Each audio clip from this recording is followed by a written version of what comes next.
Hello everybody, good afternoon. माझं नाव सत्यजित. आपण समाज कल्याण अधिकारी ह्या बॅचच्या काही शेवटच्या 2 टॉपिकमध्ये आज एंट्री करतोय.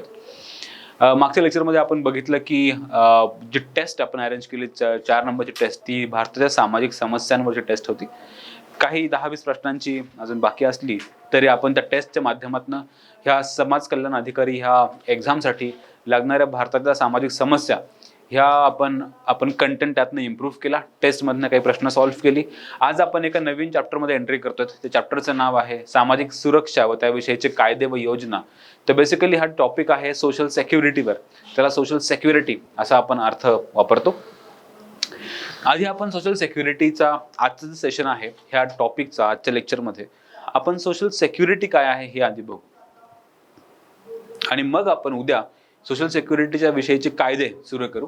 तर आधी आपल्याला कन्सेप्ट माहीत असणं आवश्यक आहे. सोशल सेक्युरिटी हा विषय काय आहे, ह्यामध्ये काय काय अपेक्षित आहे, त्याचबरोबर सोशल सेक्युरिटीमध्ये आतापर्यंत काय काय प्रयत्न झालेले आहेत, इव्होल्युशन कसं आहे.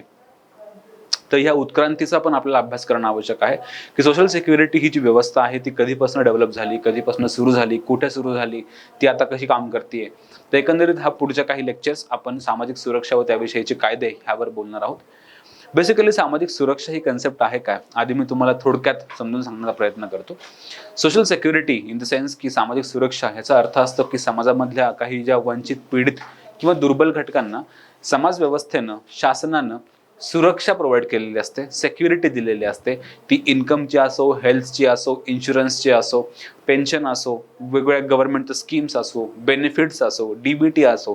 तर बेसिकली आपण काय करतो ॲज अ गव्हर्नमेंट, एक कल्याणकारी राज्य, एक वेलफेअर स्टेट म्हणून समाजामधल्या वंचित घटकांचं प्रोटेक्शन करतो, कन्झर्वेशन करतो, त्यांचे अधिकार, त्यांचे मानवी अधिकार, मानवी हक्क यांची जपवणूक करतो. आणि बेसिकली ह्याच रिझन पायी आपल्याला एक कल्याणकारी राज्याला लोकशाहीमध्ये ह्या घटकांचं संरक्षण करणं एक बांधिलकी असते, एक स्टेट कॉन्ट्रॅक्ट असतो. तर बेसिकली जेव्हा गव्हर्नमेंट वेगवेगळ्या इन्स्टिट्यूट्स थ्रू, जेव्हा गव्हर्नमेंट वेगवेगळ्या कायद्यांच्या थ्रू, जेव्हा गव्हर्नमेंट वेगवेगळ्या संस्थांच्या थ्रू ह्या दुर्बल, पीडित, वंचित घटकांची काळजी घेतं, ह्यांना सेक्युरिटी प्रोव्हाइड करतं, त्या व्यवस्थेला आपण सोशल सेक्युरिटी हा शब्द वापरतो, सामाजिक सुरक्षा हा शब्द वापरतो. पूर्वीच्या काळी सामाजिक सुरक्षेचं जे स्वरूप होतं, आधीच्या म्हणजे आपण मेडिवलमध्ये जा किंवा एन्शंटमध्ये जा, त्यावेळी सामाजिक सुरक्षेचं जे स्वरूप होतं ते ऑर्गनाइज प्रकारचं नव्हतं.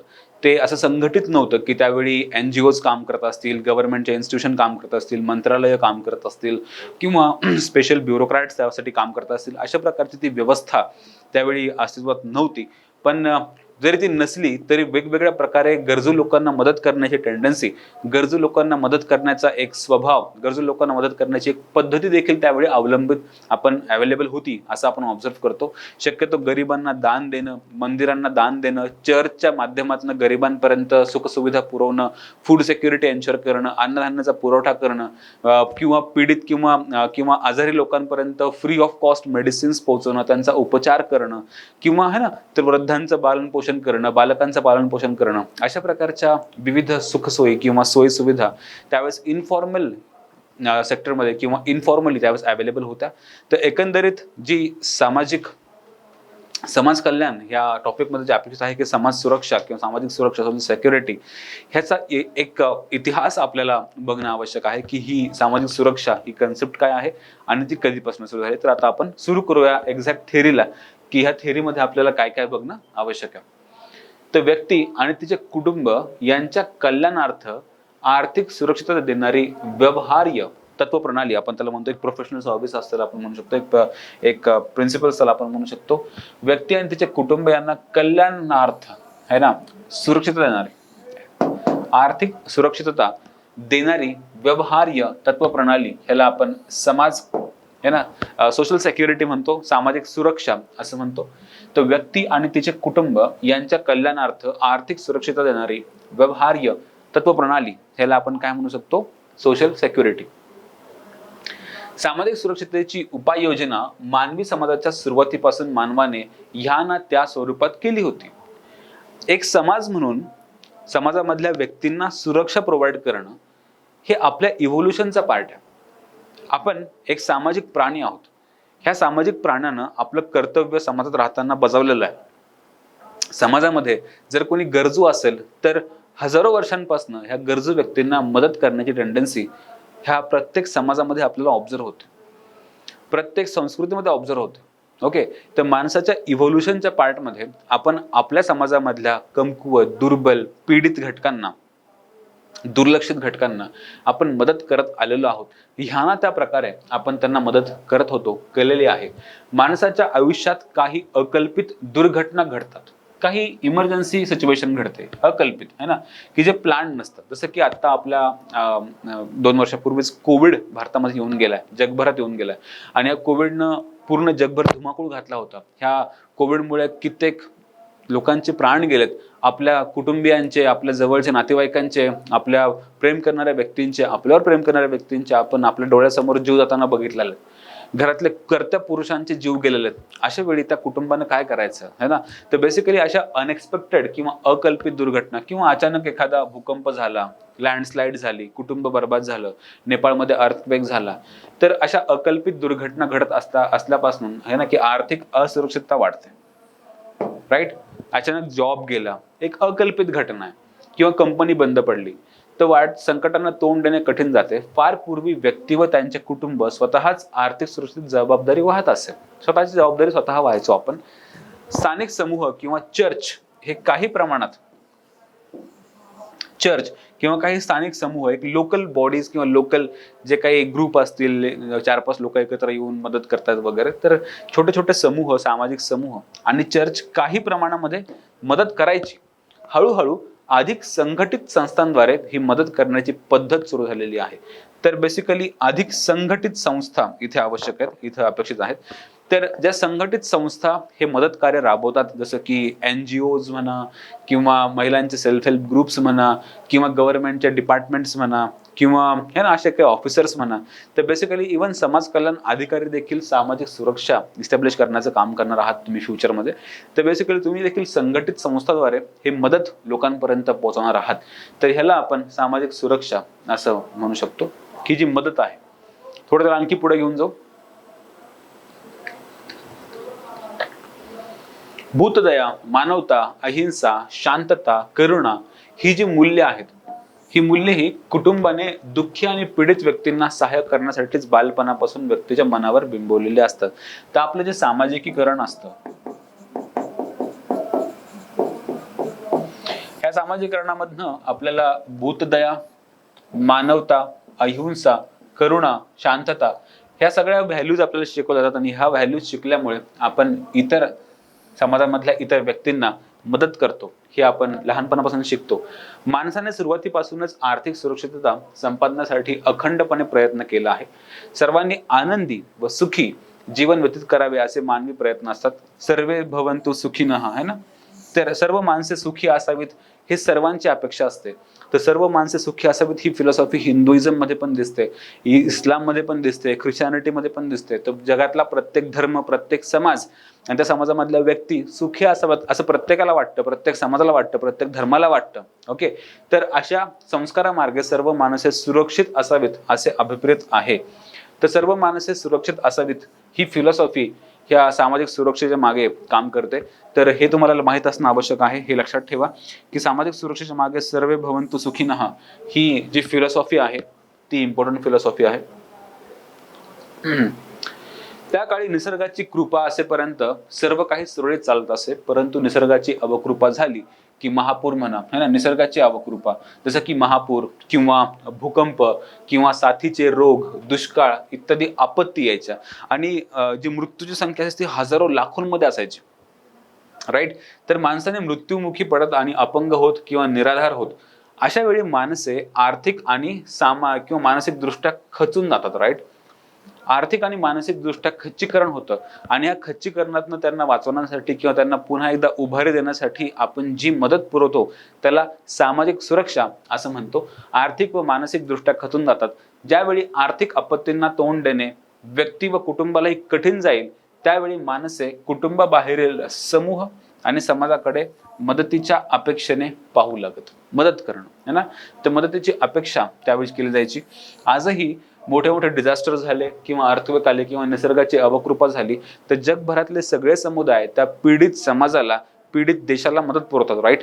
विमानाचे विमानं भरून आपण त्यांना खाद्यपदार्थ पाठवतो, ब्लँकेट्स पाठवतो, जीवनावश्यक वस्तू पाठवतो, मेडिसिन्स पाठवतो, ड्रग्स पाठवतो. एकंदरीत ह्यातनं आपल्याला इतर समाजातील इतर व्यक्तींना मदत करण्याची जी भावना आहे, सर्वे भवन्तु सुखिनः, आहे ना, तर ही जी फिलॉसॉफी आपण आजही ती मोठ्या पद्धतीनं पाळतो.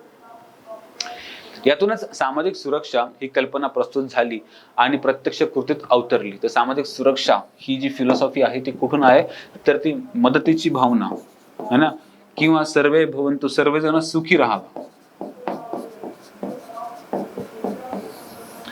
या फिलॉसॉफी मधनं आपल्याला दिसेल की सामाजिक सुरक्षा ही संकल्पना तयार झालेली दिसते.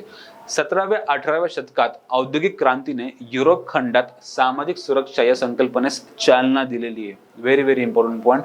तर औद्योगिक क्रांती, इंडस्ट्रियल रिव्होल्यूशन ही संकल्पना, ही जी प्रोसेस होती किंवा ही जी एक टप्पा होता, एक पायरी होती इतिहासामधली, त्या औद्योगिक क्रांतीनं भारतातील, फक्त भारतातच नाही तर जगभरातल्या एकंदरीत सामाजिक सुरक्षेच्या ह्या कन्सेप्टला एक प्रमोशन दिलेलं दिसतं आपल्याला. तर औद्योगिक क्रांतीने युरोप खंडात सामाजिक सुरक्षा या संकल्पनेस चालना दिली. अनेक लोक चरितार्थासाठी शहरांकडे आकृष्ट झाले. आणि आकृष्ट, त्याला आपण आकर्षण, चरितार्थ म्हणजे आपल्या रोजगारासाठी. तर अनेक लोक चरितार्थासाठी शहरांकडे आकृष्ट झाले आणि कारखान्यांतून काम करू लागले. त्यावेळी कारखान्यामधील स्थिती प्राथमिक अवस्थेत होती आणि वेतन कमी होते, मात्र कामाचे तास भरपूर होते. स्त्रिया आणि 14 वर्षांखालील मुलीही काम करत असत. अशा वेळी सामाजिक सुरक्षेची हमी समाजाने व सरकारने द्यावी अशी गरज निर्माण त्यावेळी झाली होती. तर एकंदरीत इंडस्ट्रियल रिव्होल्यूशन मध्ये स्थिती अशी होती, कामगारांची संख्या, ओके, तर त्यावेळी कामाचे तास हे भरपूर असायचे. कामगारांचे प्रश्न त्यावेळेस निर्माण झाले होते. कामगार, त्यांना सुरक्षेची हमी देणं आवश्यक होतं कामगारांना, राईट. तर अशा प्रकारे त्यांना एक एक्सप्लॉयटेशन आपण त्याला म्हणतो, शोषण म्हणतो. स्त्रिया, बालक, वृद्ध हे कारखान्यामध्ये काम करायचे, लॉंग आवर्स काम करायचे, वेतन अल्प प्रमाणात मिळायचं. इंडस्ट्रियल रिव्होल्यूशननं कामगारांचं शोषण हे मोठ्या प्रमाणात केलं होतं आणि ह्यांना सुरक्षा देणं आवश्यक होतं. त्यामध्ये प्रथम कामगार संघटनांनी पुढाकार घेतला. हे जी पीडित जो वर्ग आहे इंडस्ट्रियल रिव्होल्यूशन मधला, तो होता कामगार संघटना किंवा कामगार लोक, जे पीडित शोषित घटक होते. तर ह्यांच्या संघटनांना सर्वप्रथम पुढाकार घेतला. तर कामगार संघटनांनी पुढाकार घेतला. पुढे त्यांना कायद्याने संरक्षण प्राप्त झाले, बरोबर, लेबर लॉज आपण त्याला म्हणतो. कायद्याने संरक्षण प्राप्त केलं त्यांना, याला पण आपण सोशल सिक्युरिटी म्हणतो. सामाजिक जाणीव ठेवून समाजामधील कमकुवत घटकांना मदतीचा हात देणे हे प्रगत मानवी संस्कृतीचं लक्षण समजलं जातं. माणसाच्या इव्होल्युशन मध्ये प्रगतीचा अर्थ असतो ना, की मॅच्युरिटी, प्रगतीचा अर्थ असतो इतरांना मदत करणं, प्रगतीचा अर्थ असतो सर्वांना सोबत घेऊन प्रगत होणं, विकसनशील होणं, विकसित होणं. तर बेसिकली ह्या ज्या कमकुवत घटक आहेत ह्यांना मदतीचा हात देणे हे प्रगत मानवी संस्कृतीचं लक्षण आहे. ओके, तर मदतीचा हात देणं हे प्रगत मानवी संस्कृतीचं लक्षण समजलं जातं. समाजानेच आपत्तींविरुद्ध संपूर्ण संरक्षण द्यावे हा विचार अधिकतर दृढ होत आहे. तर समाजच स्वतः पुढे यावा, राईट. प्रत्येक वेळी ती फॅमिली तेवढी मजबूत असेल, तेवढी सक्षम असेल मदतीतून बाहेर पडायला, हे आपण गॅरंटी घेऊ शकत नाही. तर समाजाने स्वतः आपत्तींविरुद्ध संपूर्ण संरक्षण द्यावे हा विचार अधिकतर दृढतर होत चालला आहे. याच विचाराला सामाजिक सुरक्षा असे आपण म्हणतो. ठीक आहे, इथपर्यंत ते संरक्षण प्राप्त झालेले आहे. एकंदरीत मदतीचा हात देणं, आणि तो पण समाजानं देणं, समाजानंच मदतीचा हात देणं गरजू लोकांना, हे मानवी संस्कृतीचं मॅच्युअर लक्षण समजलं जातं. आणि ह्या मॅच्युरिटीचाच जी संकल्पना तयार झालेली आहे त्याला आपण सामाजिक सुरक्षा म्हणतो. तर इथपर्यंत आपण काय बघितलं, तर सामाजिक सुरक्षेची संकल्पना किंवा कल्पना बघितली फक्त, की ही कन्सेप्ट आहे काय सामाजिक सुरक्षा. तर बेसिकली समाजामध्ये काही दुर्बल घटक असतात, समाजामध्ये काही वंचित, पीडित, कमकुवत घटक असतात, जे समाजासोबत इतर व्यक्तींना ॲव्हरेजली जगत नाहीत, लाईफस्टाईल जगत नाहीत. त्यांना सुखसुविधांचा अभाव असतो, आजारी असतात किंवा शोषित असतात, जसं एक कामगार वर्ग. तर एकंदरीत त्यांना ॲव्हरेज लाईफस्टाईल जगण्यासाठी किंवा जीवनमान जगण्यासाठी त्यांना काही विशेष सोयी, विशेष योजना किंवा ॲटलिस्ट मदतीची गरज पडते. तर अशा कमकुवत पीडित घटकांना मदत करण्याची जी पद्धत आहे, तो भारताचा नाहीच तर जगाचाही इतिहासामध्ये तुम्हाला दिसेल की प्रत्येक संस्कृतीमध्ये पीडित, वंचित घटकांना मदत आपण करतो. आधी जी मदत होती ती मदत फक्त अनऑर्गनाइज्ड पद्धतीची होती की कोणीही एखादा छोटासा समूह, काही लोक, काही राजे महाराजे किंवा तिथले लीडर्स त्यांच्याकडे अधिक संपत्ती आहे ते मदत करायचे. पण दिवसेंदिवस सामाजिक जी सुरक्षा आहे ती ऑर्गनाइज बनत गेली. गव्हर्नमेंट आणि इतर ऑर्गनाइज इन्स्टिट्यूशन्स यामध्ये काम करायला लागलं. एकंदरीत सामाजिक सुरक्षा, सोशल सिक्युरिटी ही जी संकल्पना आहे ती अधिक मजबूत किंवा अधिक प्रोफेशनल बनली किंवा अधिक महत्त्वाची बनली जेव्हा इंडस्ट्रियल रिव्होल्यूशननं कामगाराचं शोषण सुरू केलं. त्यावेळी शोषित वर्गामध्ये जी मोठ्या संख्येने शोषित वर्ग जो होता तो कामगारांचा होता. स्त्रिया, बालक, वृद्ध हे लॉंग आवर्स काम करायचे आणि त्यांच्यासाठी सर्वप्रथम गव्हर्नमेंटनं कामगारांसाठी कायदे करून त्यांना सुरक्षा देण्याची आपण हमी दिलेली आहे. वर्किंग आवर्स कमी करणं, वेतन वाढवणं है ना, किंवा सुट्ट्या देणं. तर ह्या कायद्यांथ्रू आपण कामगारांना सामाजिक सुरक्षा प्रोव्हाइड करण्याचा प्रयत्न करतो. तर बेसिकली काही आपत्तींमुळे किंवा इमर्जन्सीजमुळे किंवा विशेष काही कारणामुळे जेव्हा एखादा व्यक्ती किंवा एखादा घटक किंवा कुटुंब किंवा समुदाय हा आर्थिकदृष्ट्या, मानसिकदृष्ट्या जर खच्चीकरण होत असेल तर त्याला अपलिफ्ट करण्याचं काम म्हणजे सामाजिक सुरक्षा असते. सामाजिक सुरक्षेचा योजनेचा प्रारंभ आता बघू आपण की एक्झॅक्टली आता हे कसं त्याची जर्नी आहे, ह्याचं इव्होल्युशन कसं होत गेलंय.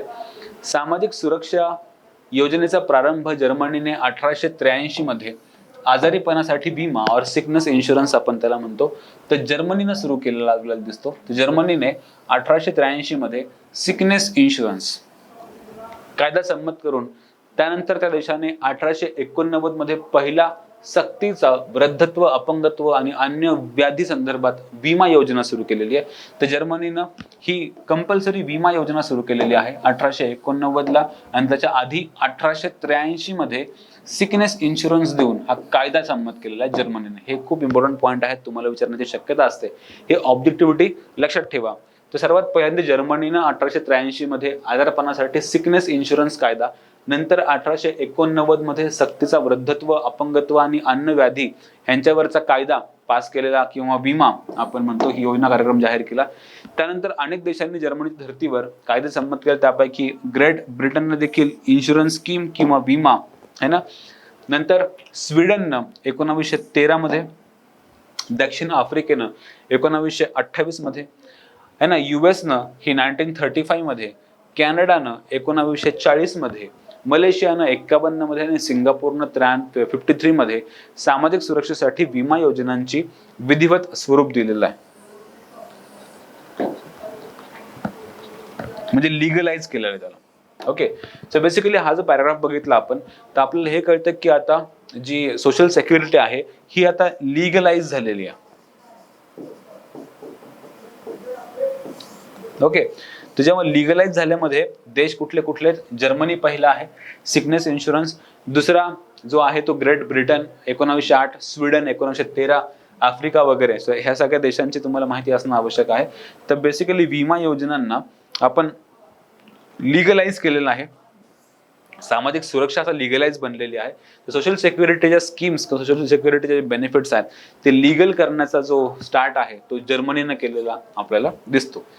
मग नंतर काय झालं, 20व्या शतकाच्या उत्तरार्धात बहुतेक सर्व विकसित आणि विकसनशील औद्योगिक देशांनी सामाजिक सुरक्षा पद्धतीचा अवलंब केला. तर एकंदरीत मग सामाजिक सुरक्षा ही सगळी प्रचलित व्हायला लागली. प्रत्येक देश विकसित असो, विकसनशील असो, ह्या सर्व देशांनी एकंदरीत जी सामाजिक सुरक्षा आहे तिला लिगलाइज करण्याचा प्रयत्न केलेला असून पहिल्या व दुसऱ्या महायुद्धांनी त्याची निकड व महत्व जगाला पटवून दिले. कारण पहिलं आणि दुसरं महायुद्ध आणि त्याच्या दरम्यान घडलेलं द ग्रेट इकॉनॉमिक है ना डिप्रेशन त्याला आपण म्हणू 1929चं, ज्यावेळी मोठ्या प्रमाणात महागाई वाढली होती, बेरोजगारी वाढली होती, दारिद्र्य वाढलं होतं, इवन रोगराई वाढली होती. पहिल्या व दुसऱ्या वॉरनं पूर्ण जगाला उद्ध्वस्त केलं होतं, कुटुंब ही उद्ध्वस्त झाली होती. तर एकंदरीत हा जो पहिला 50 वर्षांचा पिरियड आहे त्या 50 वर्षांच्या पिरियडमध्ये आपल्याला दिसतं की सगळीकडे हाहाकार माजलेला होता आणि सामाजिक सुरक्षा पद्धतीचा अवलंब तर तुम्हाला दिसेल की ह्या पहिल्या व दुसऱ्या महायुद्धांनी त्याची निकड व महत्व जगाला पटवून दिलं. परिणामतः बेकारी है ना ही पण एक सामाजिक समस्या आहे, वृद्धत्व एक सामाजिक समस्या आहे, अनारोग्य बरोबर किंवा व्याधिग्रस्तता किंवा मृत्यू, अपंगत्व, मतिमंदता वगैरे संवेदनशील नैसर्गिक अवस्थांबाबत सुरक्षा देण्यासाठी सामाजिक सुरक्षा योजना कार्यान्वित करण्यात आल्या होत्या आणि बहुतेक देशांनी सामाजिक विमा योजना अंमलात आणली होती. ओके. या बाबतीत अमेरिका, ऑस्ट्रेलिया आणि न्यूझीलंड या देशांनी व्यापक प्रमाणात सामाजिक विमा योजना हाती घेतली होती. तर त्यामध्ये अमेरिका आलं खूप मोठ्या प्रमाणामध्ये, है ना. आजही अमेरिका जसं की ओबामा हेल्थ वगैरे केअर फॅसिलिटीज अँड ऑल, तर ह्या मोठ्या मोठ्या त्यांच्या इन्शुरन्स स्कीम्स आहेत अमेरिकेच्या, की ज्या आजही एक कल्याणकारी राज्य म्हणून, एक प्रगत राष्ट्र म्हणून, एक पीडित वंचित दुर्बल घटकांना हेल्थ इन्शुरन्स, एज्युकेशन इन्शुरन्स देण्याचा प्रयत्न करतं. तर अमेरिका, ऑस्ट्रेलिया, न्यूझीलंड या देशांनी व्यापक प्रमाणामध्ये सामाजिक विमा योजना हाती घेतल्या. त्यामुळे सामाजिक सुरक्षा ही संज्ञा आधुनिक काळात, है ना, सामाजिक विमा या नात्याने परिचित झाली. तर बेसिकली सामाजिक विमा हे त्याचं एक पहिलं रूप आपल्याला दिसतं. तर सामाजिक विमा हे जे सामाजिक सुरक्षेचं पहिलं रूप आहे ऑर्गनाइज्ड फॉर्म मध्ये. ओके. तर सामाजिक सुरक्षेचं पहिलं रूप हे जवळजवळ आपल्याला सामाजिक विमा ह्या प्रकारात दिसतं, इन्शुरन्स ह्या प्रकारात दिसतं. या योजना देशापरत्वे भिन्न भिन्न असून त्यात 3 समान सूत्रे व गुणविशेष आपल्याला दिसतात. तर बेसिकली 3 फीचर आपल्याला ह्या विमा योजनामध्ये दिसतात. पहिलं तर कायद्याने त्या संस्थापित आहेत, लिगलाइज्ड केलेल्या आहेत. ह्या प्रत्येक विमा योजना ज्या आहेत, प्रत्येक आधुनिक राष्ट्रांमधल्या ज्या विमा योजना आहेत, त्या विमा योजना कायद्याने संस्थापित केलेल्या आहेत, त्या लिगलाइज केलेल्या आहेत. दुसरा, वृद्धत्व, अपंगत्व, मृत्यू, आजारपण, कामावर असताना झालेली इजा, पंगुत्व किंवा बेकारी आदींमुळे झालेली आर्थिक हानी भरून काढण्यासाठी रोख रक्कम किंवा काही रक्कम त्या व्यक्तीला दिली जाते. पहिलं तर आपण काय बघितलं, त्या कायद्याने संस्थापित आहेत, राईट. दुसरं की जर असं काही घडत असेल, आजारी असतील, मृत्यू झाला असेल किंवा वृद्धत्व आलं असेल, तर त्यांना पेन्शन देतो आपण. कामगार जर इंडस्ट्रीमध्ये जर काम करता करता त्याचा ऍक्सिडेंट झाला तर त्या कामगाराला एक कॉम्पेन्सेशन किंवा भरपाई म्हणून आपण अमाऊंट देतो काही, राईट. तर अशा प्रकारे एक दुसरा त्याचा एक फीचर आहे की ही कॅश रक्कम देण्याची एक पद्धत हे आपल्याला सोशल सिक्युरिटीमध्ये दिसते. विविध कारणांसाठी आपण कॅशमध्ये रोख रक्कम मदत म्हणून देतो. तिसरा, सामाजिक विमा किंवा सामाजिक सहकार्य या सेवांद्वारे त्यातील विविध योजनांमधून ही गरज भागवली जाते. ओके. तर विमा किंवा विविध योजना हा तिसरा फीचर आहे. तर विविध योजनांमधून आपण ती गरज भागवतो. बेसिकली ती कायदा, रोख रक्कम आणि विविध योजना हे त्याच्या मागे रिस्पॉन्सिबल आहेत. तर अशा प्रकारे हे 3 एक कॉमन समान सूत्रे आपल्याला दिसतात. प्रत्येक देशाच्या ज्या हे सामाजिक आहे ना, आपण त्याला सोशल सिक्युरिटीच्या स्कीम्स मध्ये आपल्याला काय काय कॉमन दिसतं, तर त्या सगळ्या विधिवत आहेत, त्या सगळ्या लिगलाइज आहेत. दुसरा, त्यामध्ये कॅश मदत केली जाते. भारतामध्ये तर आपण डीबीटी फॉर्म मध्ये बघतो ना, direct benefit of transfer, DBT, की डायरेक्टली आपल्या अकाउंटला येऊन जातं. जसं की मनरेगाचा जो पगार आहे, जे वेजेस आहेत, ते डायरेक्ट डीबीटीच्या माध्यमातून प्रत्येक बेनिफिशरीच्या अकाउंटला येऊन पडतात. तो डायरेक्ट बेनिफिट ऑफ ट्रान्सफर. तिसरा, की विविध योजनांमधून ही गरज भागवणं ही पण एक फॅक्ट आहे. बेकारी व वृद्धत्व यांवरील तोडगा म्हणून काही देशांनी बेकारी भत्ता आणि निवृत्ती वेतन या योजना कार्यान्वित केलेल्या आहेत. बेकारी भत्ता, तुम्ही म्हणाल की जर एखादा व्यक्ती हा बेकार असेल, बेरोजगार असेल, तर त्याला मदत करायची काय गरज आहे. तर बेकारी किंवा बेरोजगारी ही एक सामाजिक समस्या ही आधुनिक समाजामध्ये समजली जाते. फक्त त्याच्याकडे स्किल नाहीयेत किंवा तो स्वतः त्याच्याकडे त्या है ना की रिक्वायर्ड एज्युकेशनल क्वालिफिकेशन्स नाहीयेत म्हणून तो बेरोजगार असतो का, असं नाही. ह्या पलीकडे जाऊन जर अभ्यास केला आपण तर काही सामाजिक समस्या किंवा काही सामाजिक मुद्द्यांमुळे त्याची बेरोजगारी किंवा बेकारी येऊ शकते. अशा वेळी त्याला मदत करण्याची गरज असते, अदरवाईज समाज डिस्टर्ब होऊन जाईल. तर बेकारी भत्ता हा पण एक प्रकार आहे की ज्यातनं बऱ्याचशा देशांमध्ये आपण सोशल सिक्युरिटी प्रोव्हाइड करतो की जे बेरोजगार आहेत त्यांना. आणि निवृत्ती वेतन या योजना आपण कार्यान्वित केलेल्या आहेत. विल्यम हेनरी बेव्हरिज या लोकशाहीची बांधिलकी सांगताना म्हणतात, है ना, हे पण नाव लक्षात ठेवा. विल्यम हेनरी बेव्हरिज हे लोकशाहीची बांधिलकी सांगताना म्हणतात की सामाजिक सुरक्षा ही 5 महाशत्रूंविरुद्धची लढाई आहे. सामाजिक सुरक्षा ही लक्षात ठेवा, पॉइंट हा डेफिनेशन. तर विल्यम हेनरी बेव्हरिज हे सामाजिक सुरक्षा आहे काय, तर ही 5 महाशत्रूंविरुद्धची लढाई आहे. ओके. तर ती 5 महाशत्रूंविरुद्धची लढाई आहे. ते कोणते कोणते आहेत. पहिली जी महाशत्रू आहे ती आहे गरजा, रोग, अज्ञान, आळस आणि गलिच्छपणा ह्या 5 महाशत्रूंना आपण लढतो तर ह्याला आपण सामाजिक सुरक्षा म्हणतो. तर तुमच्या काही जर बेसिक गरजा असतील त्या पुरवणं, किंवा रोगराई असेल तर त्याला मदत करणं, अज्ञान असेल तर ज्ञानापर्यंत त्याला घेऊन जाणं, आळस असेल तर त्याला कामावर लावणं, गलिच्छपणा असेल तर त्याला साफ करणं, सेक्युअर करणं, हेल्दी बनवणं. तर बेसिकली गरजा, रोग, अज्ञान, आळस आणि गलिच्छपणा हे 5 शत्रू आहेत. ह्या 5 शत्रूंच्या विरुद्ध लढल्या गेलेली लढाई म्हणजे सामाजिक सुरक्षा, असं विलियम हेनरी बेव्हरिज यांनी म्हणलेलं. ओके, हे 5 दोष समाजातून दूर झाले पाहिजेत. बेव्हरिज यांनी 1942 मध्ये सादर केलेली योजना कार्यान्वित केल्यानंतर असुरक्षितता व भय दूर होईल अशी अपेक्षा होती. तर बेव्हरिज यांच्या थेअरीवर बेस्ट 1942 साठी योजना कार्यान्वित झाली, कारण सामाजिक सुरक्षेसाठी इतक्या व्यापक अर्थाने प्रथमच लिहिले गेले होते. तर बेव्हरिज यांनी ज्या थेअरी मांडल्या त्याच्यावर काही योजना कार्यान्वित झालेल्या होत्या. दुसऱ्या महायुद्धानंतर अनेक राष्ट्रे राजकीय दृष्ट्या स्वतंत्र झाली आणि त्यांनी कल्याणकारी राज्याची कल्पना स्वीकारली, जसं की भारत राज्य है ना. कल्याणकारी राज्य, वेलफेअर स्टेट आपण त्याला म्हणतो. तर वेलफेअर स्टेटची संकल्पना त्यांनी स्वीकारली आणि सामाजिक सुरक्षेला महत्वपूर्ण स्थान दिले. कारण कल्याणकारी राज्याची जबाबदारीच ती असते की प्रत्येक व्यक्तीला सेफगार्ड करणं. तर सामाजिक सुरक्षा ही ती महत्वपूर्ण स्थान कल्याणकारी राज्यामध्ये दिलं गेलं.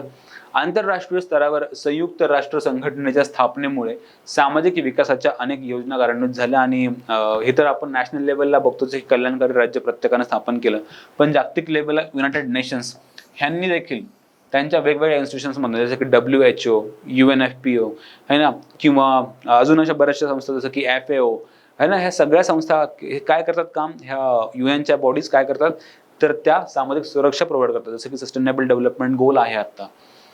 तर आंतरराष्ट्रीय स्तरावर संयुक्त राष्ट्र संघटनेच्या स्थापनेमुळे सामाजिक विकासाच्या अनेक योजना कार्यान्वित झाल्या. आंतरराष्ट्रीय कामगार मंडळाने म्हणजे international labour organisation ILO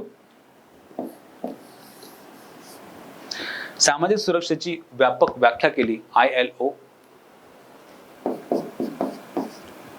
okay. समाजाने आपल्या सदस्यांच्या आपत्तींविरुद्ध योग्य संघटनांद्वारे उपलब्ध करून दिलेली सुरक्षितता म्हणजे सामाजिक सुरक्षितता होय. परत बघा, छान डेफिनेशन आहे. समाजाने आपल्या सदस्यांच्या आपत्तींविरुद्ध, कुणी? समाजाने. कशासाठी? आपल्या सदस्यांच्या आपत्तींच्या विरुद्ध योग्य संघटनांद्वारे उपलब्ध करून दिलेली सुरक्षितता ह्याला आपण सामाजिक सुरक्षितता म्हणतो, कारण ती समाजाने तयार केलेली असते म्हणून ती सामाजिक असते. आणि सुरक्षितता का बरं असते? कारण आपत्तींच्या विरुद्ध आपण त्यांना सेफगार्ड करतो. अनफोर्सिन सिच्युएशन्स, इमर्जन्सी सिच्युएशन्स किंवा अनपेक्षित घटना किंवा बेरोजगारी, रोगराई, दुःख ह्यातनं आपण त्यांना बाहेर काढण्याची व्यवस्था समाज स्वतः तयार करतो. तर बेसिकली समाजानं आपल्या सदस्यांच्या आपत्ती विरुद्ध योग्य संघटनांद्वारे उपलब्ध करून दिलेली सुरक्षितता म्हणजे सामाजिक सुरक्षितता होय. या आपत्ती आकस्मिकपणे उद्भवतात है ना, की अनफोर्सिन असतात ते किंवा अनफॉर्च्युनेट असतात आणि व्यक्ती वा छोटे समूह त्यांना तोंड देण्यास असमर्थ ठरतात. अशा वेळी संपूर्ण समाज एकत्र यावा, संपूर्ण समाजाने, राष्ट्राने मिळून ह्या गरजू व्यक्तींची मदत करावी, यांना बाहेर काढावं हे अपेक्षित आहे. तर बेसिकली ILO पण काय म्हणतं ही डेफिनेशन लक्षात ठेवा. ILOच्या नुसार सामाजिक सुरक्षा म्हणजे काय? तर समाजानं आपल्या सदस्यांच्या आपत्तींविरुद्ध योग्य संघटनांद्वारे उपलब्ध करून दिलेली सुरक्षितता म्हणजे सामाजिक सुरक्षितता होय. या आपत्ती आकस्मिकपणे उद्भवतात आणि व्यक्ती वा छोटे समूह त्यांना तोंड देण्यास असमर्थ ठरतात असं त्यामध्ये अपेक्षित.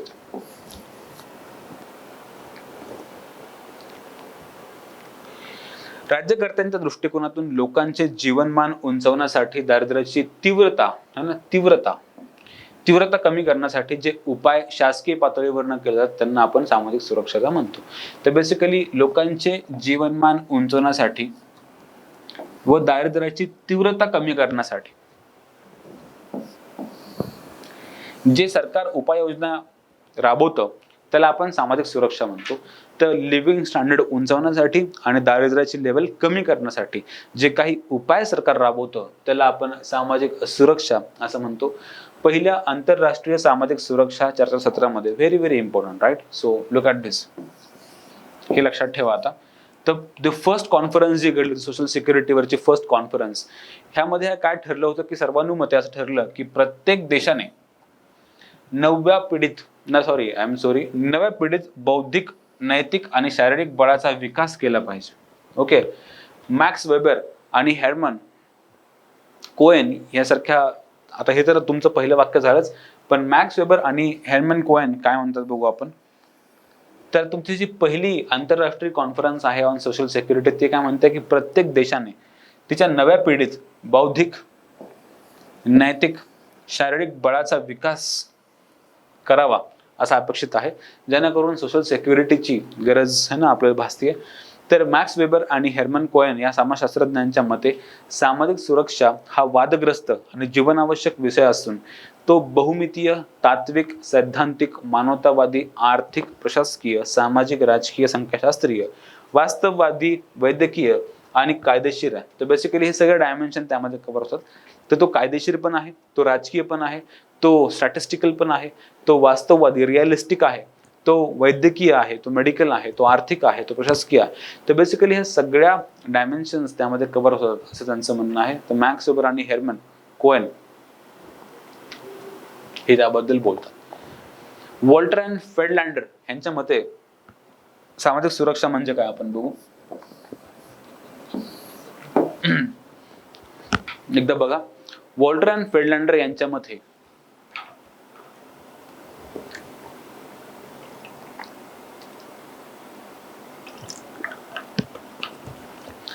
सामाजिक सुरक्षा हा समाजाने राबवलेला कार्यक्रम असतो.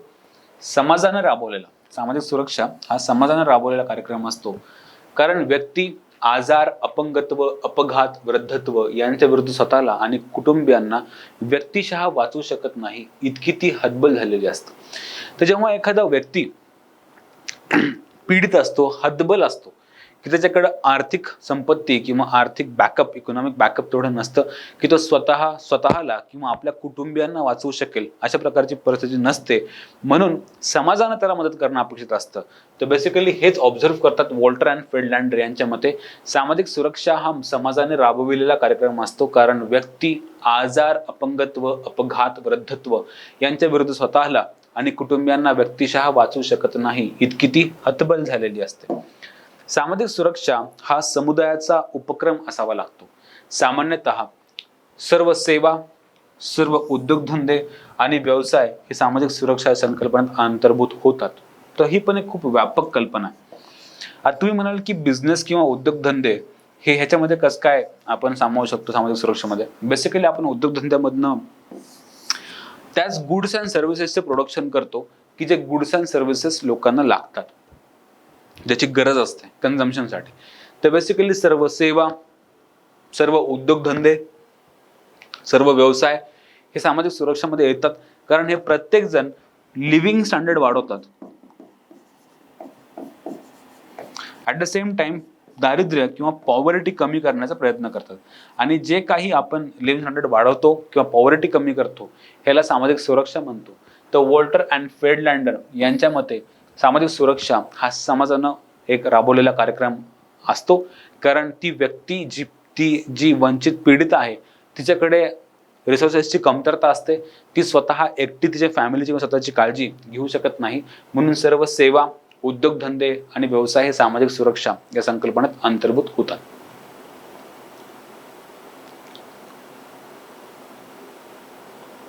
ओके.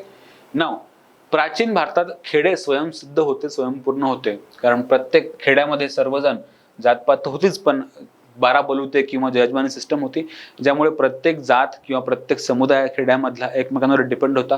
शेतकऱ्यांना मदत करायला लोहार कुंभार होते, लोहार कुंभाराला मदत करायला शेतकरी होते, है ना, ब्राह्मण होते.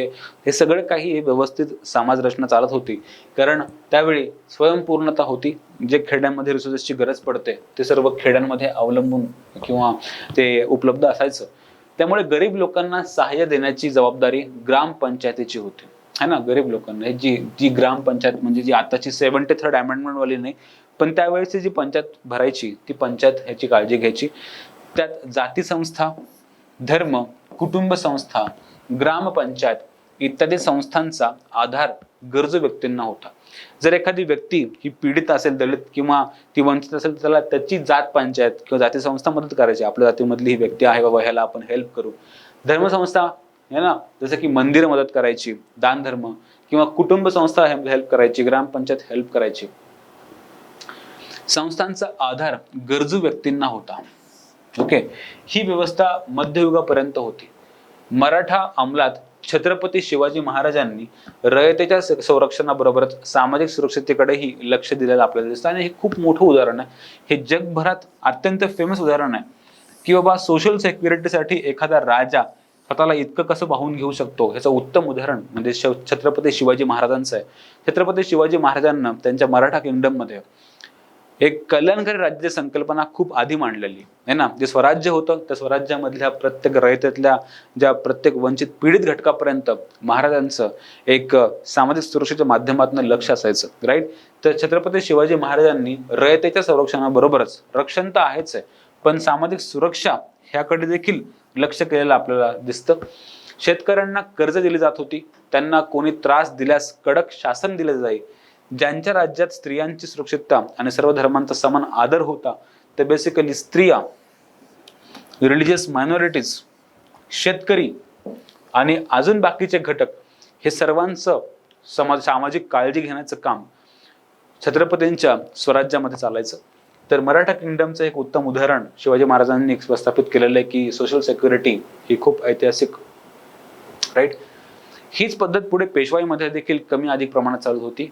पण पेशवाईच्या अस्तानंतर म्हणजे 1818 नंतर राजसत्तेच्या दृढीकरणावर लक्ष केंद्रित करण्यात आलं. इंग्रजांनी जे सेंट्रलाइज केलं आहे ना, इंग्रजांनी थोडं सामाजिक सुरक्षेकडे लक्ष कमी दिलं. त्यामुळे सामाजिक सुरक्षतेकडे त्यांचे दुर्लक्ष झाले. त्यांचं मेन काम होतं लूट करणं किंवा वसाहतीकरण करणं, है ना. इथून कच्चा माल इथून प्रोव्हाइड करून तो एक्सपोर्ट करणं, तिथून पक्का माल आणणं, ते विकणं, फायदा नफा मिळवणं, ना की कल्याण करणं. तर बेसिकली त्यांनी सामाजिक सुरक्षेकडे आपल्याला दुर्लक्ष केलेले दिसते.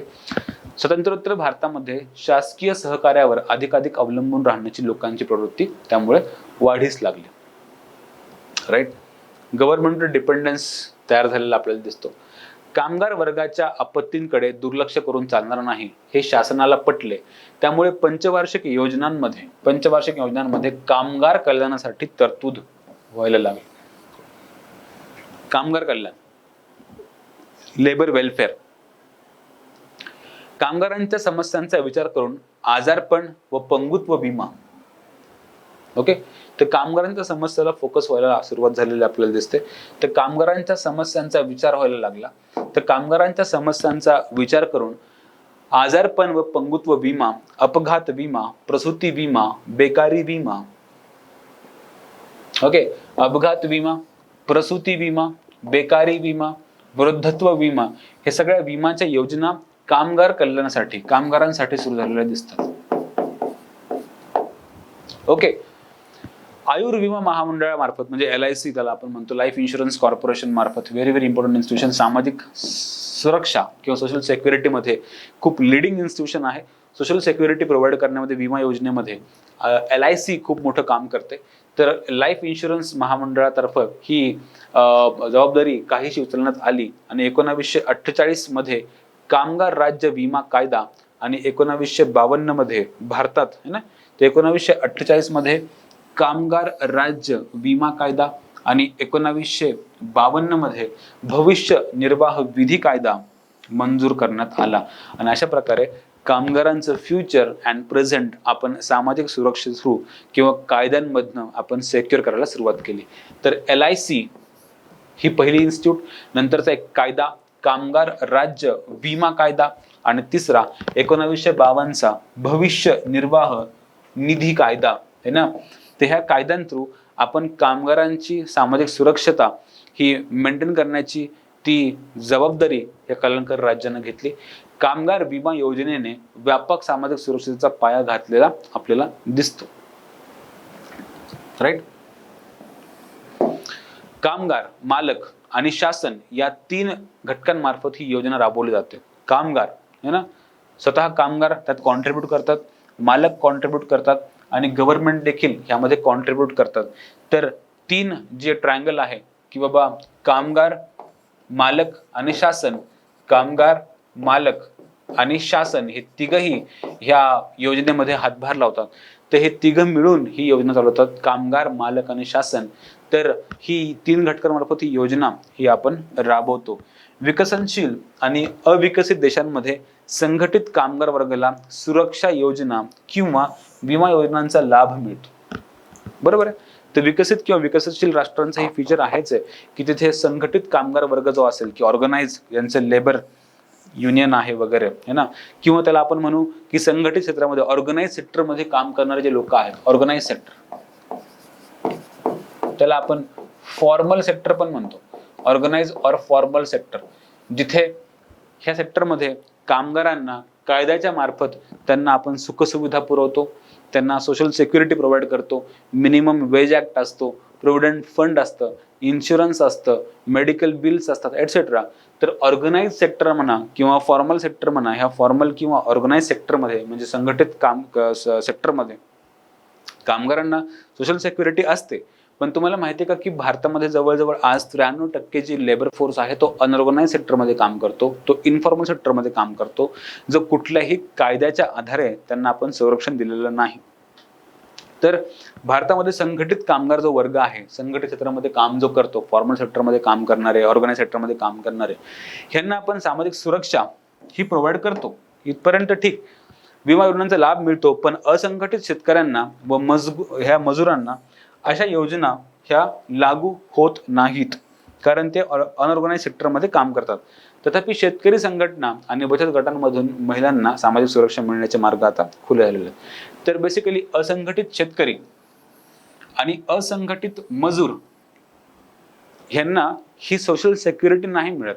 आणि भारतामध्ये एकूण लेबर फोर्स पैकी 93% लेबर फोर्स हा इनफॉर्मल सेक्टरमध्ये किंवा अनऑर्गनाइज सेक्टरमध्ये काम करतो. याचा अर्थ की बाबा ह्यांना सोशल सिक्युरिटी प्रोव्हाइड आपण नाही करत. तर 93% लेबर फोर्स आहे जो इनफॉर्मल लेबर फोर्स आहे. म्हणून जर अशा वेळी जर ह्या एखाद्या कामगाराला जर अपंगत्व आलं किंवा ह्याची तब्येत खराब झाली किंवा ह्याची नोकरी गेली है ना, तर बेसिकली ह्यांना कुठलीही सामाजिक सुरक्षा आपण प्रोव्हाइड करू शकत नाही. हाच त्या इन्फॉर्मल सेक्टरचा एक वैशिष्ट्य आहे, ते एक फीचर आहे. अलीकडे कामगार कायद्याद्वारे सर्वोच्च न्यायालयाच्या हस्तक्षेपांमुळे काही सुधारणा झाल्या असून त्यांची अंमलबजावणी होत आहे.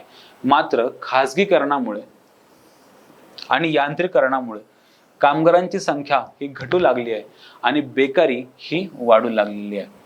जरी हळूहळू आपण अनऑर्गनाइज सेक्टरसाठी जर काही काम करत असू किंवा सामाजिक सुरक्षा आपण प्रोव्हाइड करतोय, सुप्रीम कोर्ट त्यामध्ये हातभार लावतोय, हस्तक्षेप करतोय, आणि इन्फॉर्मल सेक्टर लेबरसाठी सुद्धा आपण सोशल सिक्युरिटी प्रोव्हाइड करतोय है ना, अनऑर्गनाइज सेक्टरसाठी पण आपण सोशल सिक्युरिटी प्रोव्हाइड करतोय, हळूहळू त्याचं काम सुरू आहे. पण स्टील ह्याला एक चॅलेंज अशी आहे की खाजगीकरण होत चाललंय, रोज प्रायव्हेटायझेशन होत चाललंय. आणि प्रायव्हेट सेक्टरमध्ये तुम्हाला माहिती आहे की सर्वाधिक महत्व प्रायव्हेट सेक्टर हे नफा मिळवण्यासाठी देतं. नफा मिळवण्यासाठी तो कामगारांचा पगार कमी ठेवतं किंवा अनऑर्गनाइज सेक्टरमधून ते एम्प्लॉय करतं, त्यांना प्रोव्हिडंट फंड नाही देत किंवा है ना समथिंग विमा वगैरे इन्शुरन्स असं काही नसतं, कारण त्यांना प्रोडक्शन कॉस्ट ही कमीत कमी ठेवायची असते आणि त्यांना सेलिंग प्राइस वाढवायची असते. त्यांना प्रॉफिट मॅक्सिमायझेशनमुळे contract labour, unorganised sector labour, casual labour, हे आपण इन्फॉर्मल लेबर हे आपण तिथे एम्प्लॉय करतो. आणि दिवसेंदिवस यांत्रिकीकरणामुळे तर बेकारी आणखी वाढत चालली आहे. तर खाजगीकरणामुळे सोशल सिक्युरिटीची कमतरता आहे आणि यांत्रिकीकरणामुळे बेकारी एका साईडला वाढताना आपल्याला दिसते. यावर अद्याप तोडगा सापडलेला नाही. त्यामुळे औद्योगिक क्षेत्रामध्ये कामगारांच्या कल्याणाकडे पूर्णतः दुर्लक्ष सध्या होत आहे.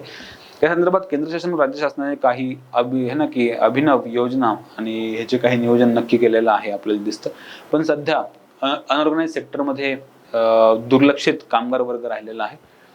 यातील काही प्रमुख योजना या सामाजिक सुरक्षेच्या बाबतीत विशेषतः आरोग्य सेवांसाठी ख्यातनाम आहेत. कुटुंब नियोजनासाठी भारतभर 47 आरोग्य व कुटुंब कल्याण प्रमुख केंद्रे आपण कार्यरत असून त्यांच्या शाखा राज्यांतून आहेत. शिवाय जननी सुरक्षा योजना, कुटुंब नियोजन हे सगळं काही आपण प्लॅन करतो आहोत. ओके. राष्ट्रीय ग्रामीण आरोग्य केंद्र मिशन, त्याला आपण असं पण म्हणतो की नॅशनल जो आहे रुरल हेल्थ मिशन, त्याला आपण म्हणतो नॅशनल रुरल हेल्थ मिशन. किंवा तो जो एक विंग असतो त्याला आपण नॅशनल हेल्थ मिशन असं म्हणतो. नॅशनल हेल्थ मिशनचे दोन भाग आहेत, अर्बन आणि रुरल. तर नॅशनल हेल्थ मिशन ही देखील आरोग्य सुधारण्याचं काम करते आहे. जननी सुरक्षा योजना आहे. स्त्री भ्रूण हत्या व नवजात बालकांचा मृत्यू रोखणे हा देखील त्याचा टार्गेट आहे. तसेच शासनाने कुटुंब कल्याण आरोग्य विमा योजना 1981 पासून सुरू केलेली आहे. भारतात सामाजिक सुरक्षा फक्त शासनाकडून व निमशासकीय शासनाकडून सध्या ही दिली जाते. ओके, तर असा कुठला म्हणजे एनजीओ काम करतायत, पण एनजीओ सोशल सिक्युरिटी हे कॅश फॉर्म मध्ये किंवा कायदेशीररित्या हे नाही करत, फक्त ते मदत करण्याचं काम करतात. तर शासनाकडनं व निमशासकीय संस्थांकडनं जी मदत मिळते त्याला आपण सोशल सिक्युरिटी भारतामध्ये म्हणतो.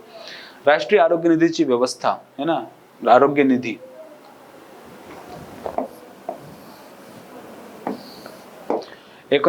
मध्ये आरोग्य मंत्रालय व कुटुंब कल्याण खात्यामार्फत करण्यात आली होती. Very very important point. राष्ट्रीय आरोग्य निधी हा आपण स्थापन केला होता. असून त्यामार्फत है ना, दारिद्र्य रेषेखालील ज्या व्यक्ती, दारिद्र्य बिलो पॉवर्टी लाईन, ज्या व्यक्ती दुर्धर रोगाने पीडित आहेत त्यांना आर्थिक सहाय्य आणि आरोग्य सेवा देण्यात येते. तर बेसिकली बिलो पॉवर्टी लाईन जे लोक आहेत, ज्यांना एक सिव्हिअर डिसीजेस झालेले आहेत, त्यांना आपण free of cost medical service provide करतो, त्यांना आरोग्य सेवा देतो, तो आहे राष्ट्रीय आरोग्य निधी. तसेच केंद्र शासनाच्या कामगार कल्याण मंत्रालयाद्वारे राष्ट्रीय स्वास्थ्य विमा योजना ही प्रायोगिक तत्वावर आहे ना, राष्ट्रीय स्वास्थ्य विमा योजना, नॅशनल हेल्थ इन्शुरन्स स्कीम, ही देखील योजना आपण सुरू केलेली 7 मधून सुरू केलेली आहे. त्यातील काही जिल्ह्यांमधनं तिच्या शाखा उघडण्याचा उद्देश होता. तर हे जुना डाटा असला तरी आपल्याला दिसेल की ह्याचे नवीन फॉर्म्स आता आलेले आहेत, नवीन योजना देखील आलेल्या आहेत. जसं की जननी सुरक्षा आहेत, पण प्राईम मिनिस्टर JAY है ना, की जन आरोग्य त्याला आपण म्हणतो. तर JAY ही जी स्कीम आलेली आहे, PM-JY योजना,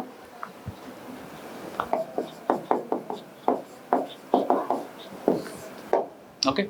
याशिवाय हिवताप, एड्स, पोलिओ, चिकनगुनिया, कुष्ठरोग यांसारख्या रोगांना प्रतिरोधक है ना, प्रतिबंधक है ना, प्रतिरोधक करण्याचा आपण त्यांचे निर्मूलन करण्याचा मोहीम आपण राबवतो. जसं की पल्स पोलिओ, पोलिओ हटाओ वगैरे अशा योजना पण आपण राबवतो.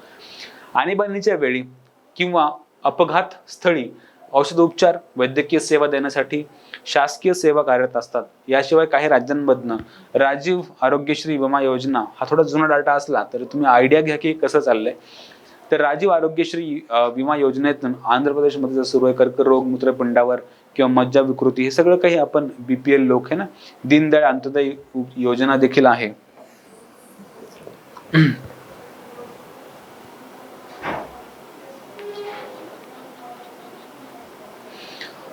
राजस्थानमध्ये एक मुख्यमंत्री रक्षा कोष योजना आहे ना, अशा ती जी योजना जी राजस्थानमधली आहे ती आरोग्यविषयक सुविधा पुरवते. कर्नाटकातील यशस्विनी सहकारी कृषी आरोग्य सेवा योजना पण आहे, कर्नाटकामधील यशस्विनी योजना, राईट. ही शेतकऱ्यांना औषध उपचाराबरोबरच शस्त्रक्रियेसाठी आर्थिक मदत ही प्रोव्हाइड करते. महाराष्ट्रात गेली अनेक वर्ष राजीव गांधी रोजगार हमी योजना व इंदिरा गांधी घरकुल आवास योजना हे कार्यरत आहेत. ते आता लेटेस्ट व्हर्जन आहेत की है ना, मनरेगा आणि सध्या PM आवास योजना, प्रधानमंत्री आवास योजना, मनरेगा, हे सगळे काही सध्या महाराष्ट्रामध्ये जोरात याचं काम सुरू आहे. सामाजिक सुरक्षेमध्ये सामाजिक विमा योजना है ना, सोशल सिक्युरिटी, सोशल इन्शुरन्स त्याला आपण म्हणतो, ही मुख्यत्वे किंवा मोठ्या प्रमाणात नोकर वर्ग, मालक आणि काही प्रमाणात शासन यांच्या सहभागातनं आणि आर्थिक देणगीतनं आपण राबवतो.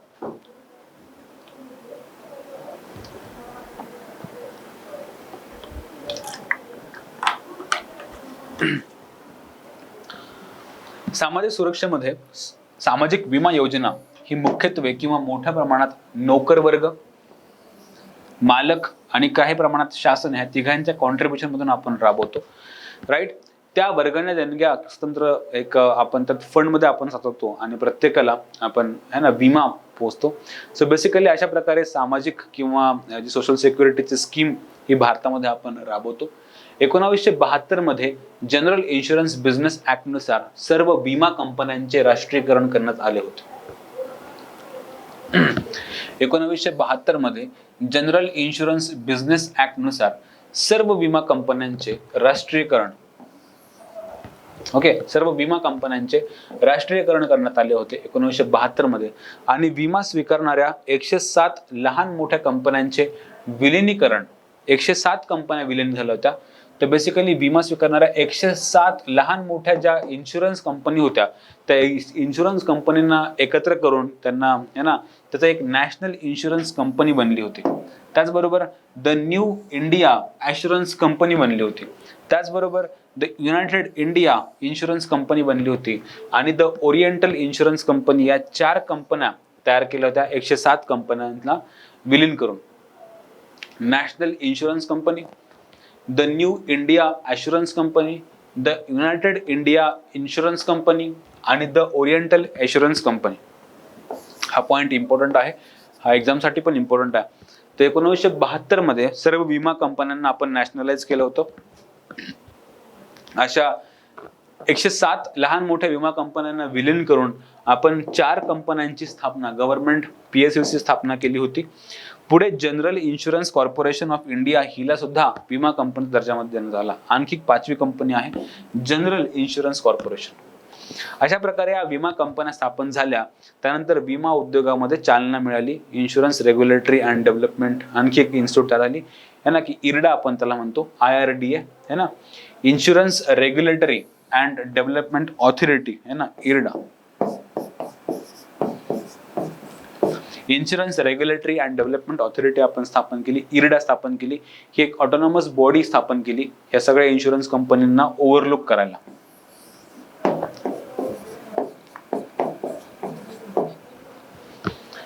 ती 2000 मध्ये सुरू झाली. आज मितीस म्हणजे 2009 ला सुमारे 44 शासकीय, निमशासकीय, खाजगी विमा कंपन्या ह्या क्षेत्रामध्ये काम आहे. आणि ह्याचा नंबर वाढला असेल, चेंज झाला असेल, पण तुम्हाला ह्याची हिस्ट्री माहीत हवी की IRDA कधी आलेली आहे, कुठल्या कुठल्या गव्हर्नमेंट इन्शुरन्स कंपनीज तयार झाल्या होत्या, त्या कधी झाल्या होत्या, नॅशनलायझेशन कधी झालं होतं, किती कंपन्यांचं नॅशनलाइज झालं होतं, अशा किती 4 ते 5 कंपन्या कुठल्या कुठल्या तयार झाल्या होत्या हे तुम्हाला माहित असणं आवश्यक आहे. सामाजिक सुरक्षा हा नागरिकांचा हक्क आहे आणि त्याची हमी देणं हे राज्य व केंद्र शासनाचे कर्तव्य आहे. Very important point, right. तर सामाजिक सुरक्षा ही हक्क आहे प्रत्येक नागरिकाचा आणि ते प्रोव्हाइड करणं हे कर्तव्य आहे हे गव्हर्नमेंटचं. तर पुन्हा एकदा बघा, सामाजिक सुरक्षा हा प्रत्येक नागरिकाचा हक्क आहे आणि त्याची हमी देणं हे राज्य व केंद्र शासनाचे कर्तव्य आहे. ह्या फिलॉसॉफीवर मॉडर्न डे किंवा गव्हर्नमेंटचं हे जी फिलॉसॉफी बनलेली आहे सामाजिक, त्याला आपण सामाजिक सुरक्षा असं म्हणतो. तर आज गव्हर्नमेंट वेगवेगळ्या योजनांमधनं है ना, योजना, त्याचबरोबर कायदे आणि संस्था ह्यांच्या माध्यमातून सरकार जे आहे ते सामाजिक सुरक्षा हे प्रोव्हाइड करताना आपल्याला दिसतं. तर ह्या सामाजिक सुरक्षा, सोशल सिक्युरिटी हे प्रोव्हाइड करण्यासाठी गव्हर्नमेंट कुठल्या कुठल्या योजना, कायदे आणि संस्था हे राबवत आहे, हा आता आपला उद्यापासून चॅप्टर सुरू होऊन जाईल. तर बेसिकली आज आपण काय काय बघितलं, तर सामाजिक सुरक्षा याचा नेमका अर्थ काय असतो बघितलं. सामाजिक सुरक्षा ही अशा प्रकारची सर्व्हिस आहे, एक कर्तव्य आहे की जिथे आपण गरजू किंवा निडी लोकांना, मदतगार लोकांसाठी आपण मदत पुरवतो, जे की आपल्या संस्कृतीचं एक वैशिष्ट्य आहे. तर सर्वे भवन्तु सुखिनः ह्या फिलॉसॉफीवर बसलेलं हे एक सामाजिक सुरक्षेचं एक ब्रीदवाक्य आहे किंवा ती एक फिलॉसॉफी आहे. आणि जेव्हा विविध कारणामुळे, आपत्तीमुळे किंवा इमर्जन्सी म्हणा किंवा आपत्कालीन है ना, की जे काही अनफोर्सिन सिच्युएशन्स आहेत, ज्या आधी कधी प्लॅन केलेल्या नव्हत्या, ह्या घटनांमुळे जेव्हा एखादी व्यक्ती किंवा समुदाय हा वंचित, पीडित राहतो आणि त्यांना मदतीची गरज असते, त्या मदतीच्या गरजेसाठी आपण त्यांना सामाजिक सुरक्षा, सोशल सिक्युरिटी प्रोव्हाइड करण्याचा प्रयत्न करतो. तर ह्या सगळ्या कारणांसाठी social security is very important. कारण एका प्रगत आधुनिक समाजाचं, एक मॅच्युअर कल्चरचं ते एक लक्षण असतं की त्या लक्षणामधनं आपण प्रत्येक व्यक्तीला जी गरजू आहे, मदत ज्याला आवश्यक असते, त्याच्यापर्यंत आपण ही गरज, मदत पोहोचवतो. आता फक्त अलीकडच्या काळामध्ये, मागच्या काही वर्षांपासून किंवा 100-150 वर्षांपासून, एस्पेशली आफ्टर इंडस्ट्रियल रिव्होल्युशन, ही जी सोशल सिक्युरिटीची जी मदत करण्याची पद्धत आहे ती अधिक ऑर्गनाइज बनत चालली. सरकार आणि निम सरकारी संस्था ह्यामध्ये काम करतात, राईट. आणि ह्या ऑर्गनाइज प्रोफेशनल सर्व्हिसेस थ्रू लोकांना आपण सामाजिक सुरक्षा प्रोव्हाइड करतो. भारतामध्ये देखील सामाजिक सुरक्षेचा इतिहास आहे, त्यातल्या इन्शुरन्सचा एक इतिहास आहे. तर आपण आतापर्यंत अशा बऱ्याचशा कंपनीज नॅशनलाइज केलेल्या आहेत, त्यांना गव्हर्नमेंट कंपन्यांचं रूप दिलेलं आहे आणि आज भारत सरकार एक कल्याणकारी राज्याची व्यवस्था, एक लोकशाही राज्याची व्यवस्था म्हणून ह्या समाजामधल्या पीडित, वंचित आणि ह्या दुर्लक्षित घटकांना आजही मदत प्रोव्हाइड करतं. ती मदत करण्याची जी माध्यमं आहेत ती योजनांच्या मधून असतील, काही प्रोग्राम कार्यक्रमांच्या मधून असतील, कायदे असतील, काही संस्था असतील, ह्यामधून आपण सामाजिक सुरक्षा भारत एक कल्याणकारी राष्ट्र म्हणून प्रोव्हाइड करतं. तर ह्या नोटवर मी तुम्हाला आज तुमचा निरोप घेतो आणि उद्या आपण ते सामाजिक सुरक्षा कशा पद्धतीने लोकांपर्यंत पोहोचवतो हे आपण शिकू. तोपर्यंत thank you very much. See you. Good day.